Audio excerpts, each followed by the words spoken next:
Hi, everybody. It's Mike from Here, the Watchman. And thanks for joining us today on the show. Really excited. None other than Lisa Haven with us today. She is one of the top YouTubers in the country. She puts out some amazing work. You need to Google Lisa Haven YouTube. Check out her work if you're not already following her. Lisa, thank you so much for joining us. Yeah, I'm glad to be here. Thank you for bringing me on, Mike. Well, Lisa, you're going to be at Hear the Watchman here in about 60 days in Dallas, Texas, March 22nd through the 25th. And you're going to be emceeing the event. Are you excited? Definitely. I obviously went to the last one you guys did, and I had a blast. It was good to get out there and meet some of the people, the viewers out there that are watching your channel, that are watching my channel, and just know that we're in this battle together as a unit, as a whole, and getting out and having that fulfillment there and meeting like-minded folks. It's just, something that is really hard to find in a church. It's really hard to find in events. And when we get to come together like that, it's just a huge void filler, if you will, and time to meet like-minded folks who are, who love the Lord, who love to prepare, who are knowledgeable and awake to the real stuff that the church refuses to talk about. So that's why I love the event. And I agree to do it every year because I think you and Jeannie are amazing. And I truly appreciate what you guys are doing. And I think it's much needed in today's world. Well, it's funny, Lisa. C.S. Lewis, I think, put it best, and I'll probably butcher this quote, but the quote goes something along the line of friends are made when two people who think alike meet one another. The other, I thought I was the only one. And I think that's what happens at Hear the Watchman. Did you witness people like meeting one another and they were like, oh my God, you believe the way I believe? Oh yeah, definitely. And I think, and here's the thing too, is there is more of an awakening to that. I think every year your conferences grow, they get bigger, they bring people along. And that's the beauty of it. The more that alternative media, the more that Christian news media is growing and growing, and we don't have this propagandized, mainstream media that, obviously they're using the television and all that. It's just a propaganda machine, brainwashing techniques. And it's alternative media, channels like yours, channels like mine that are kind of taking everybody out of that kind of systematic brain that we've been in for so long. And it's refreshing. And that's why I find the conference worthwhile is you're not getting the same old brainwashing techniques, but you're being awoken to a lot of the things that get pushed under a rug, that get ignored and don't get talked about because they don't want to pressure anybody's toes, or they don't think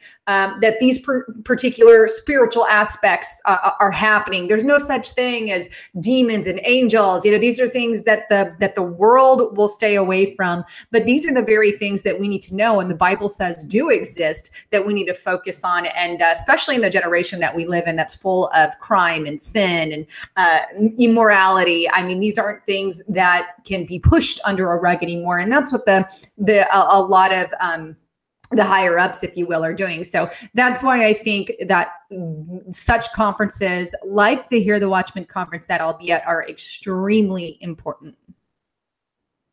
Well, thank you for saying that. And that's why we do this, folks. That's why we put these conferences on.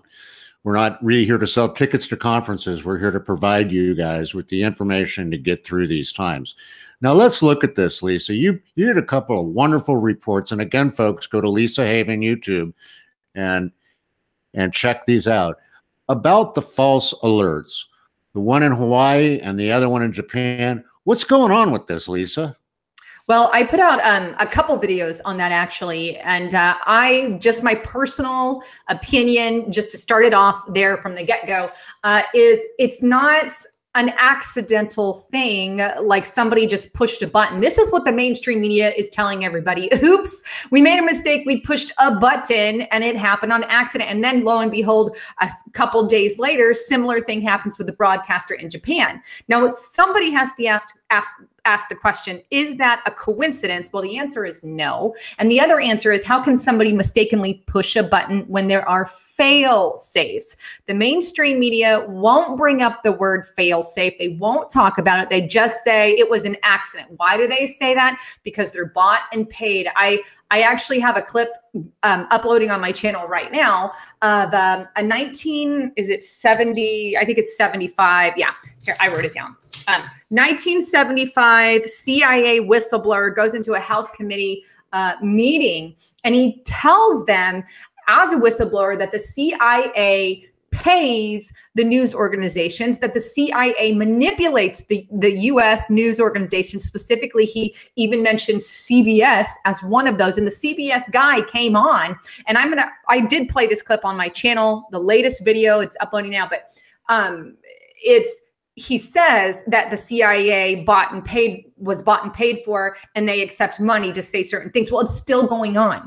That's why people are turning to alternative media. So what happened in Hawaii? Well, obviously, there are 5 fail safes in place. Now, that information has come out from leakers and whatnot. In order for them to push this button, you have to go through 5 checks. Okay, push a button, check, push a button, check, get approval, check, approval, check. So there's 5 different things. So it's not an accidental push of a button like the mainstream. So the question has to be asked, why'd they do it?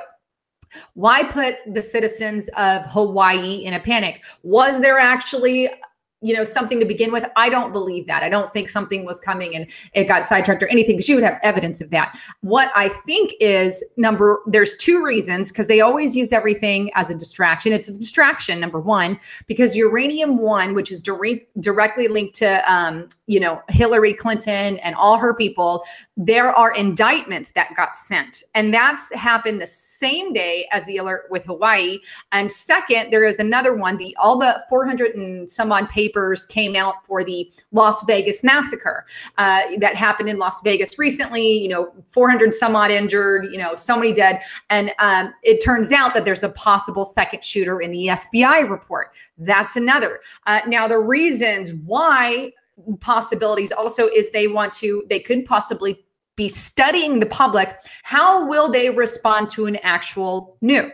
What would they do? And this is something that they often do. The government, different branches of the government, mind you, not one always knows what the other is doing, just to clarify, but they study the public to say, okay, well, we need to know what will happen, how people will respond. Well, we know how people responded in Hawaii, which makes sense. They were putting their kids in manhole covers and sewer drains, all places, because they're thinking they're about to die. It said it wasn't a drill. Turns out, that's why I think it was just to study and see. The second reason could be to prepare us for something like that in advance, get us ready in the event that something like that does happen. So those are 2 other reasons that I think that they could have done that. And then the thing in Japan tells me that they're definitely studying it, because they did it once here. Now, Japan was a lot less time on that warning, but here we have a similar thing. And these are the 2 countries. We have Hawaii, or a state of Hawaii anyway, part of America, and Japan, the 2 countries that are in direct ally with each other against North Korea. So when you take all that into consideration, it says something to me. And the other thing I will bring up, if people have not gone to Daigle, I think it's DEAG, Daigle.com. They've got a map on there. And they forecast, and Daigle is a group that works with the U.S. government. They don't work for them. They do certain contract work. Have you heard of Daigle? I have not. I'll have to look it up. Okay, so I encourage you to look it up, anybody. But there is a map on there, and they make projections. They say, okay, this is what it is in 2016. This is what we think the world will look like in 2025, and they do this per country, right? Well, for North Korea, it says their population for 2016, which is the correct, I don't remember, it's some million people. And then the projection for 2025 is 0. This is a group that works with the US government, making military aircraft, stuff for the military. Okay, very prime organization. Now, the forecast for America, this is even more terrifying, is it has our 300 and whatever it is population in 2016, 320 some odd million. Well, it takes us down to 54 million people by 2025. So 2025 for North Korea, 54 million people for America. Where did 270 million people, what happened? Right? Like, and when confronted, they've actually been phone called and asked and confronted why they're making these numbers and speculations. And they said that we hold to our ground and we're going to stick with what we believe those numbers to be. And they said that it was because of the economy and because of war and tensions. That was their reasoning behind it. But it's a bit terrifying when you know they do work for our government and they are deliberately putting that up. Then you take into consideration, and I'm not trying to terrify anybody, hopefully not, because look, we can all rest in Jesus Christ and nobody knows the day or the hour that they're going to go to meet the Lord, right? Million years. And I'm not saying something's going to happen. I want to clarify. I'm just saying the facts, right? Like these are just facts. But, and then you take into consideration the nuclear, what happened in Hawaii, what happened in Japan, and you've got this, you know, picture of stuff. But anyway, it's just some things to really think about and ponder in the back of your head, what's really going on? And well, the answer is we don't really know exactly what's going on. It could all just be out there to desensitize the public, or they could be onto a little more. That's the part we just truly don't know. Wow. That's some great information. And I'll have to look up that site. Again, it's Dagle, DAGLE.com. Let me see. Like, I have to Google DEAGEL.com. And then if they do /country/ they can look up the country. So DEAGEL.com /country and then / and you can see all the population numbers and all of that. So people have it. Awesome. Now, look, I want to touch on one last thing here. You and I talked about it off camera, and I know you haven't read the report, but Derek Gilbert did a piece on it over at Skywatch TV, and it was on, I believe it was Drudge that broke the story yesterday. In the state of Hawaii, as soon as they gave the all clear and admitted that it was a mistake and a false flag, whatever you want to call it, there was an incredible spike in people in the state of Hawaii watching porn. Now, what kind of, I mean, what goes on there? Is it like, oh, I thought I was going to die, but now I'm going to live, so I'm going to go watch some porn? I mean, what does that say about where our society is today? So it was a spike during or right after, you said? Right after. As soon as they said that, hey, this is, false. You know, nothing's going to happen. And they had the spike. You know, it could be, I mean, we have a very immoral generation, but it could be, you know, in a Christian, you're going to go and you're going to pray, right? You have some relief there in Jesus. But those who don't know the Lord, where are you going to find that relief? They've just been told they were going to die and now they're going to live. And so I think they were looking for relief in something. If that's my honest answer, that's probably going to be it. And sometimes, you know, people who do look at porn. Now, I don't support that, obviously, and I don't agree with that lifestyle, but that could have been something where they were seeking just a peace of mind, having gone through the trauma that they just went through. When you don't have Jesus, I mean, there's a lot of different things, and there's probably a little more going on other than the porn, I'm sure. If they had all this, you know, I'm sure people got drugs, alcohol, everything. You know, when you need something and you go through something like that, you're like, oh, I'm still alive. So I am absolutely certain that probably had something to do with it. But that's just my take. Yeah, it's a fascinating look at humanity when you see that stuff and you think through it. Well, listen, Lisa, you know, we are looking so forward to seeing you.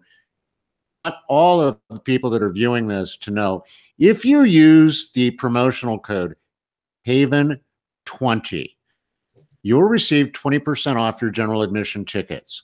We also just today put up on our website the option for our streaming ticket. If you use that same code Haven20, you'll get off of that ticket price. And the streaming is good for 6 months. So you have plenty of time to watch the conference.